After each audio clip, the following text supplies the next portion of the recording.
y acción. El mundo del cine. Gladys en éxito. En el mundo del cine vamos con Alejandro Harman, como especialista en estos temas, productor, guionista, director, además de la película Los Hermanos Menéndez en Netflix, a hablar de esta historia de la vida real. Muy fuerte, por cierto. Veníamos hablando en esta segunda hora con la doctora Mercedes Schnell sobre las familias disfuncionales. Y bueno, yo creo que por aquí también va algo de la historia de los Menéndez, de los hermanos Menéndez, el documental que consiguen en Netflix, Víctimas o Asesinos. De hecho, el documental hizo que se reabriera el debate y que, bueno, se considerara además el caso de ellos, pero para hablar mejor sobre este tema, poner mejor en contexto, tenemos a Alejandro Jarma como productor, guionista y director de la película. Bienvenido, buenas tardes. Hola, ¿qué tal? Mucho gusto. ¿Cómo Gracias por estás? dedicarnos estos minutos para hablar de esta historia. Primero, bueno, el interés, ¿no? Porque son muchos los casos de la vida real que la verdad es que uno no deja de impresionarse. Esta es una historia que impresiona y mucho de estos dos hermanos. Y me gustaría primero entender cómo fue la selección de este caso, cómo fue el proceso de No, investigación, cómo de fue... investigación. Sí, a mí en realidad me llegó, es un caso que yo, digamos, lo conocía, lo había oído nombrar, yo vivo en la Argentina, y un poco a partir de una serie que había realizado para Netflix que se llama Carmel, ¿Quién mató a María Marta? De repente recibí Ujú, un contacto de una productora de Estados Unidos y que les había gustado mi trabajo anterior, y me lo ofrecieron. Y la verdad es que era un caso muy viejo, porque era un caso de los años 90, yo lo había oído nombrar, pero enseguida me di cuenta que era un caso muy relevante en la cultura norteamericana, lo cual me pareció interesante, me pareció un desafío. Yo con mi mirada extranjera, de alguna manera, no vivo en Estados Unidos, ujú. poder acercarme a una historia tan de ellos. Y bueno, cuando empecé a meterme y a indagar y en especial cuando finalmente logré hablar con los hermanos, primero hablé con Lyle, que hablé varios meses, y después pude hablar con Eric, que también hablé bastante extenso. Bueno, pude meterme muy adentro. Pero, Muy pero adentro. es un caso apasionante y muy fuerte, sin duda. Sí, por eso la pregunta también que muchos se hacen víctimas o asesinos, ¿no? Porque además estamos hablando de algo tan horroroso como haber matado a sus padres, a José y Kiri Méndez en 1989 dentro de la mansión familiar en Beverly Hills. Pero cuando se revisa la historia, además a través de un trabajo como el suyo, pues surge esa pregunta válida de si realmente ellos, bueno, no fueron siempre víctimas y hasta qué punto la dinámica familiar pues los hizo entrar en esa irracionalidad, además de acabar la vida de sus padres. Por supuesto. A ver, es parte indisoluble de esta historia esa pregunta, es una pregunta muy válida, y es la pregunta que apareció en el primer juicio que ellos tuvieron, que fue en el año 1993, Ujú, y fue la pregunta, y fue de hecho la base a partir de la cual la defensa intentó absolverlos, ¿no?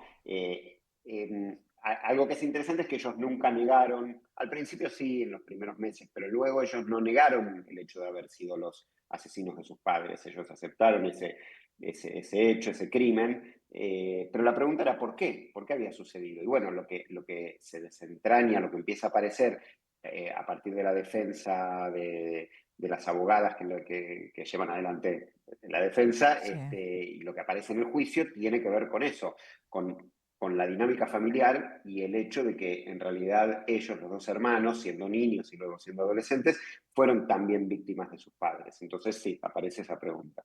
Un horror. ¿Cómo fue esa conversación con ellos estando en la cárcel? Como dice, entró, bueno, ya en un terreno profundo. ¿Qué impresiones le dejó? Bueno, fue una conversación bastante particular porque por un lado yo no pude estar frente a ellos en esas conversaciones porque ellos tienen una condena tan severa que no se puede entrar con cámaras ni con grabadores ni con ninguna clase de equipamiento a verlos, están en cárceles de máxima seguridad. Entonces las conversaciones fueron por teléfono, lo cual al principio fue bastante extraño porque no nos veíamos la cara, no era ni siquiera era un Zoom, sino que era simplemente por teléfono, con unas conversaciones que aparte cada tanto aparece una grabación que te avisa que estamos siendo grabados. Ujú. es bastante interrumpidas, pero hay algo que de a poco empezamos a entrar en confianza y a olvidarnos de todo ese factor externo y lentamente, en especial con Lyle, fue muy lento, empezamos a entrar en ciertas profundidades y en la profundidad de su vida. Ellos querían hablar, siempre para quien tiene situaciones o ha vivido situaciones muy traumáticas, siempre la posibilidad de hablar es aliviadora, ¿no? Es algo que libera, y si bien ellos habían hablado bastante, hacía muchos años que no lo hacían. Entonces, de a poco fuimos entrando en confianza con Lyle y luego empecé a hablar con Eric. Y con Eric ya fue muy abierto desde el comienzo, porque Lyle le había hablado muy bien de mí y le había Mm, recomendado hablar conmigo. Eric no quería hablar al comienzo conmigo, pero luego Lyle le insistió. Entonces, cuando empecé a hablar con Eric desde el primer momento, ya fue distinto diferente. y bueno, pudimos entrar en confianza, realmente, y lo cual para mí es un honor y a la vez es muy doloroso, porque escuchar las cosas que yo escuché por lo que ellos pasaron, ¿no? Básicamente es duro.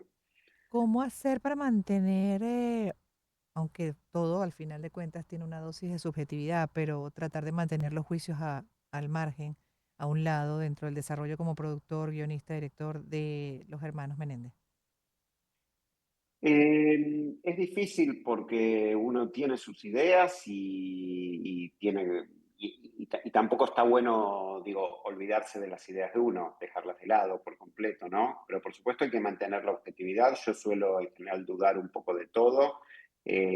Nunca, más allá de la simpatía que yo puedo haber tenido, de la comprensión que yo puedo haber tenido por lo que ellos pasaron, que la tengo, digo, tengo una gran comprensión por lo que ellos pasaron y eso, digo, los entiendo, pero nunca pierdo del lado la idea de que ellos mataron a dos personas y de una manera bastante horrible y que podrían haberlo evitado porque no fue una circunstancia en la cual ellos fueron asaltados y Ujú. se defendieron. Fue Violenta, bastante quizás más estaba. complejo que eso. Entonces yo Planificado. nunca dejo, claro, nunca dejo, sí, lo de planificado es muy discutible y es parte también de lo que pasó en el juicio, pero digamos, yo creo que ellos evidentemente estaban en un estado muy de una emoción muy violenta y muy conmocionados con todo lo que les pasaba y con lo que pasó en esa última semana, pero aún así mataron a los padres de una manera horrible y yo eso nunca lo dejo de lado. Entonces también no perder eso de vista me hace Ujú. mantener cierto equilibrio, Sí, aun cuando yo tenga cierta simpatía por lo que ellos sufrieron, sí. y en especial piense, y esto yo lo sostengo, que es que 30 años en la cárcel es suficiente, creo que han pagado su pena y creo que no son un peligro para la sociedad y por eso me parece que ya deberían ser liberados, eso es lo que pienso. ¿Qué reflexiones hacen ellos en esas conversaciones que tuvo ya por los años presos y de acuerdo a la edad también, ¿no? Y la maduración que se supone llega además después de una experiencia de esta naturaleza? Claro, claro, sí. Bueno, para mí es muy interesante esto que yo recién decía, ellos no niegan su crimen y no lo quieren minimizar. En particular Eric, son distintos ellos dos, pero los dos no niegan el crimen y no quieren minimizarlo, no quieren que la gente eso lo minimice al lado de lo que ellos sufrieron. Les parece tan grave una cosa como la otra. Y eso me parece muy Ujú, iluminador, me parece interesante, digamos, que ujú. ellos Ambos pidan condenables, por pues. su libertad, pero tengan la capacidad de entender la gravedad del hecho que ellos cometieron. Me parece que está Ujú. bueno eso. Sí, totalmente. Y para cerrar, les mostró, bueno, vieron el documental, ¿qué le dijeron? ¿Qué feedback tuvo de ellos? No, yo no se los puedo mostrar porque, como te digo, no puedo ir con algo Y a no se verlo, lo puede a mandar, mostrárselos, nadie lo pero puede. sé que lo vieron, sé que lo vieron, pero no tuve un feedback. Sé que les No lo ha gustó, digo, tenido. yo ahora, claro, yo sé que lo han visto, sé que les ha gustado, que al principio en realidad, en especial a Lyle no le gustó tanto porque sentía que no estaba representada ciertas cosas que a él le parecía bueno, eso Mm, siempre sucede con sí. cualquiera de las personas sobre las cuales hace un documental. Pero me parece que al final, con lo que sucedió, que es que tuvo muy buena repercusión y se logró cierta reapertura de la causa, yo creo que al final del día deben estar contentos. La verdad que no hablo con Mm. ellos hace rato, entonces, Sí, no entiendo sé, yo suelo perfectamente hacer aquellos, eso. No me hago amigo de mis personajes. No es lógico, eso lo que yo intento. Total, Entonces entendible, ahí quedó. totalmente. Yo creo que se comprendió y para aquellos que no han visto el documental, dura 1 hora 58, lo consiguen en Netflix, clasificación por supuesto por encima de 18 años de edad y hemos estado hablando con Alejandro Harman, productor, guionista, director, en este caso, bueno, porque ha hecho muchos trabajos ya y por lo cual lo buscaron para que documentara la historia de los hermanos Menéndez y es lo que pueden también ustedes observar además y bueno, llegar a sus propias conclusiones, entre otras, por ejemplo, sobre esa pregunta que muchos ahora a propósito de esta apertura del debate sobre esa historia que ocurrió en 1989, pues lanzan que es víctimas o asesinos. En fin, por lo pronto agradecidos con nuestro invitado Alejandro Harman por haber compartido parte de la experiencia. Muchísimas gracias a ustedes y saludos a la audiencia. Y bueno, un abrazo para usted y feliz tarde. A ustedes también feliz tarde. Me toca despedir el programa. Como siempre, deseándoles el mejor de los días. Estaremos de vuelta mañana a partir de la 1 y hasta las 3. También pidiéndoles que se cuiden mucho y agradeciendo por la compañía. 2 horas que fueron presentadas por Digitel, lo digital.